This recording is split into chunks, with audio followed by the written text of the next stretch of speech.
In Canberra today, the opposition decided to get nasty with the Prime Minister. After a lacklustre question time yesterday, Labor decided on a personal attack on Scott Morrison over the bushfires and how he handled them over the summer. Here's a taste. Does the Prime Minister regret saying, and I quote, "I don't hold a hose, mate," when Australians were looking to him for national leadership? Why is it that after they were promised bushfire-affected businesses immediate relief, that they're still unable to access that help?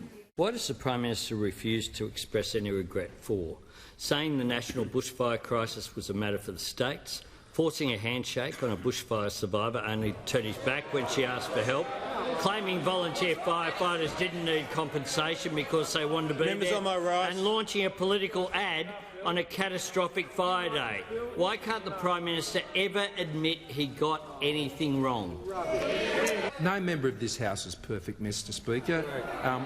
Not me, not the Leader of the Opposition, Mr Speaker. And where there are things that need to be improved, and over the summer where I could have responded to events in different ways, I've already made those comments public, Mr Speaker, because I will always seek to do my best each and every day for the people of Australia. I don't regret that I did not take the actions that those opposite now seek to be doing in seeking to politicise a bushfire crisis, Mr Speaker, as they sought to do all summer. Mr Speaker, as we sought to communicate how we were helping Australians, as we reached out to Australians, as we coordinated our response, as we got that response out there and boots on the ground. All the Leader of the Opposition could do, Mr Speaker, is seek political opportunities for himself and his colleagues.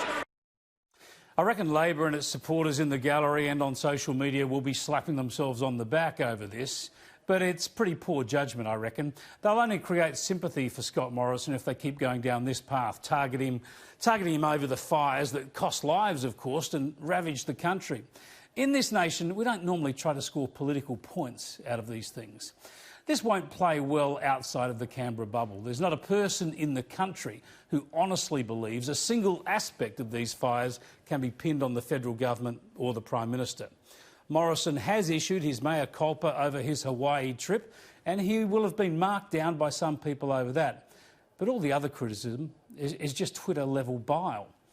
Another inside-the-bubble attack was burst today when the AFP cleared Energy Minister Angus Taylor over that ridiculous accusation about allegedly dodgy documents that fired up Twitter, of course, and in the press gallery, but meant absolutely nothing to the rest of the country outside the bubble. All up, it's a familiar scene in Canberra, Labor and the Greens playing to the bubble and Scott Morrison and his team trying to ignore that and talk to the nation. Look, I know I said this yesterday, but again, has the Labor Party not heard of the economy? They had the Reserve Bank Governor yesterday expressing frustration about economic policy. Wouldn't that be a clue about where the government might be vulnerable?